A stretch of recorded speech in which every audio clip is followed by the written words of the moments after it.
Tribuners, dunia saat ini sedang tidak baik-baik saja. Perang Ukraina sudah memasuki tahun ketiga. Serbuan Israel ke jalur Gaza telah merenggut puluhan ribu nyawa penduduk Palestina. Kehancuran fisik serta hilangnya nyawa manusia di berbagai medan konflik dunia telah mencapai jumlah yang sangat menyedihkan. Inilah Global Views, sudut pandang kita tentang ragam konflik internasional yang berdampak signifikan kepada kita semua. Biden ingin Zelensky lanjutkan perang. Presiden Amerika Serikat Joe Biden Kamis 26 September 2024 mengumumkan paket baru bantuan untuk Ukraina senilai 7,9 miliar dolar Amerika. Dari jumlah itu sebanyak 5,5 miliar dolar Amerika adalah untuk pengadaan beragam peralatan yang diperlukan Ukraina untuk bertahan, termasuk dukungan di sektor energi. Sementara 2,4 miliar dolar Amerika adalah untuk pengadaan alat pertahanan udara tambahan, sistem udara nirawak, dan bom berpemandu udara ke darat atau air to ground missile atau AGM. Amerika menurut Joe Biden juga akan menyediakan bom berjangkauan 130 km yaitu Joint Standoff Weapon atau GSOW guna meningkatkan kemampuan serangan jarak jauh Ukraina. Amerika akan memperbarui dan menyediakan baterai pertahanan udara Patriot tambahan dan rudal Patriot tambahan bagi Ukraina. Selain itu, Pentagon juga akan melanjutkan pelatihan bagi pilot-pilot Ukraina yang akan menerbangkan jet tempur F-16 bantuan NATO. Pengumuman Gedung Putih itu disampaikan sebelum Joe Biden bertemu Volodymyr Zelensky yang mengajukan proposal rencana kemenangan atau Victory Plan. Masa jabatan Joe Biden akan berakhir tahun ini dan akan dilanjutkan antara Kamala Harris atau Donald Trump yang akan bertarung di pemilihan presiden 5 November 2024. Joe Biden menegaskan ia ingin Ukraina memenangkan perangnya melawan Rusia. Pesan saya jelas, Amerika Serikat akan memberi Ukraina dukungan yang dibutuhkan untuk memenangkan perang ini, kata Biden di akhir pernyataannya. Pernyataan itu seperti menggaungkan apa yang belakangan ini dinarasikan Zelensky bahwa akhir perang sudah dekat untuk kemenangan Ukraina. Apa yang terjadi? Benarkah Ukraina akan menggunakan senjata jarak jauh kiriman Amerika yang akan memicu balasan pamungkas Rusia? Kini memang kian jelas siapa yang sesungguhnya paling berkepentingan atas peperangan di Ukraina. Biden telah memperlihatkan wajah asli politik elit Amerika. Washington di tangan Demokrat menginginkan lebih dari sekedar kelanjutan pertempuran antara pasukan Kiev melawan Moskow. Elemen-elemen berkuasa yang mengendalikan Amerika atau yang kerap disebut sebagai Deep State bermaksud meruntuhkan kekuatan Rusia. Ini seperti pengulangan sejarah ketika pada tahun 1812 Napoleon Bonaparte dari Kekaisaran Perancis ingin menundukkan Kekaisaran Rusia. Juga ketika pada 1941 Adolf Hitler yang memimpin Nazi Jerman ingin mendudukkan Stalin di Moskow dan menguasai daratan Soviet yang sangat luas. Kedua upaya itu gagal total dan justru berbalik arah. Bala tentara Tsar Alexander I bersekutu dengan Austria, Prusia, Portugal, Inggris Raya, Swedia, dan Spanyol.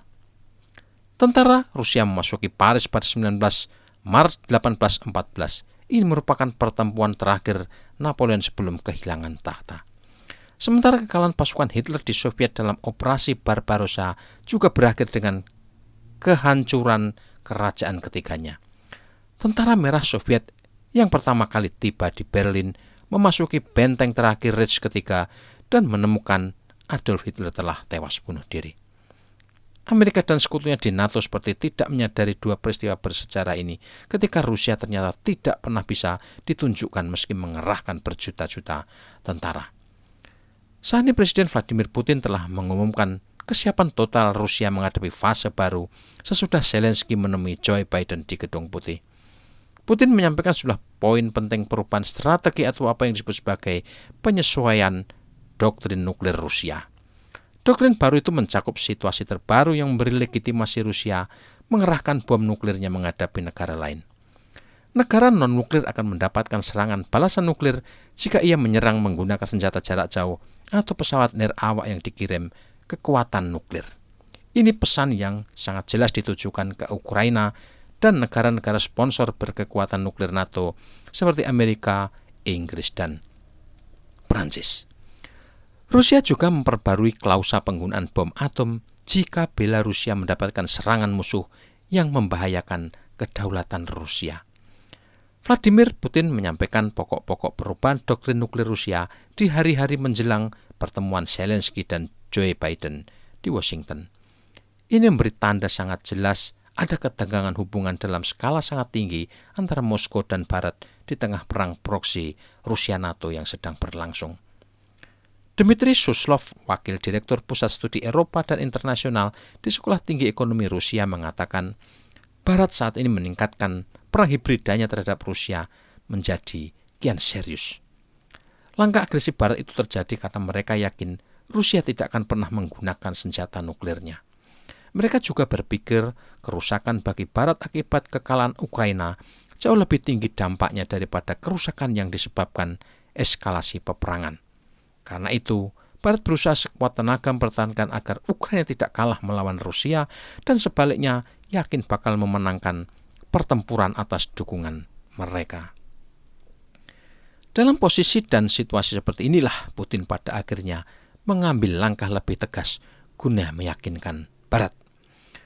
Rusia mengubah keseimbangan ini dan mencoba meyakinkan Barat mereka dapat menggunakan senjata nuklirnya secara lebih mendalam dengan lebih banyak pilihan. Juga memberi banyak opsi aksi terhadap Ukraina yang bertindak sebagai kepanjangan negara-negara Barat yang memiliki senjata nuklir. Michael Waltersson, mantan perwira angkatan senjata Swedia dan politisi Partai Demokrat Swedia, membenarkan soal tensi tinggi hubungan Rusia dan NATO. Menurutnya, negara-negara Barat secara praktis saat ini menjadi bagian dari peperangan karena mereka menggunakan Ukraina sebagai proksi melawan Rusia. Karena perkembangan dan realitas di lapangan inilah, Rusia mesti melakukan sesuatu untuk menunjukkan bahwa mereka memang benar-benar serius. Ini yang kemudian diumumkan Presiden Rusia Vladimir Putin terkait pembaruan doktrin penggunaan senjata nuklir Rusia. Joe Biden dalam pernyataan tertulisnya masih mengemukakan keputusan pemerintahannya untuk mendukung Ukraina hingga menang. Ia pun menyebutkan selama kurun waktu dukungannya itu, pasukan Ukraina telah memenangkan pertempuran di Kiev. Menurut Biden, tentara Zelensky juga disebut telah merebut kembali lebih dari setengah wilayah yang dikuasai Rusia pada awal perang, menjaga kedaulatan dan kemerdekaan negara itu. Ini menjadi ironis dengan realitas medan pertempuran, di mana semakin luas wilayah Ukraina di Donbas yang kini direbut dan dikendalikan pasukan Moskow. Kekalahan demi kekalahan dialami pasukan Ukraina yang semakin kesulitan mendapatkan suplai logistik perang, amunisi, dan persenjataannya. Seturut pernyataan dukungan Joe Biden dan paket baru yang diberikan, Volodymyr Zelensky menyampaikan ucapan terima kasih kepada Joe Biden. Zelensky berjanji menggunakan bantuan Amerika dengan cara paling efisien dan transparan untuk mencapai tujuan utama, yaitu kemenangan bagi Ukraina. Namun demikian, bantuan senilai lebih kurang 8 miliar dolar Amerika itu bukanlah tanpa batu sandungan. Program di bawah Pentagon senilai 2,4 miliar dolar Amerika mungkin bisa langsung dibelanjakan mengambil stok persediaan militer Amerika. Sementara yang 5,5 miliar dolar Amerika di bawah Presidential Drawdown Authority atau PDA yang memerlukan persetujuan Kongres. Masalahnya, mayoritas anggota Kongres dari Republik telah menolak pendanaan berkelanjutan untuk Kiev. Tribuners, ini adalah momen-momen penting yang akan sangat menentukan arah perang Ukraina. Apakah mendekat ke pengakhiran perang secara damai atau sebaliknya? Sejauh ini Rusia siap kembali ke meja perundingan tetapi tidak menggunakan formula ala Volodymyr Zelensky. Formula Zelensky mensyaratkan perdamaian jika pasukan Rusia keluar dari Ukraina, termasuk melepaskan wilayah Donbas dan Crimea. Zelensky juga menuntut Rusia membiayai pemulihan infrastruktur Ukraina serta mengadili Vladimir Putin untuk kejahatan perangnya. Formula ini pasti ditolak Rusia. Moskow menganggap ini adalah ilusi Zelensky dan Ukraina tidak melihat realitas terkini di lapangan. Sebaliknya, Moskow menghendaki Ukraina menjadi negara netral di Eropa membersihkan militernya dari kekuatan neonasi dan melepaskan Donbas menjadi bagian Federasi Rusia. Kebuntuan Rusia versus Ukraina dengan begitu sudah terlihat nyata. Kita tidak tahu apakah tombol senjata nuklir akan dinyalakan oleh Rusia. Amerika dan kekuatan nuklir NATO sekali lagi akan diuji nyalinya.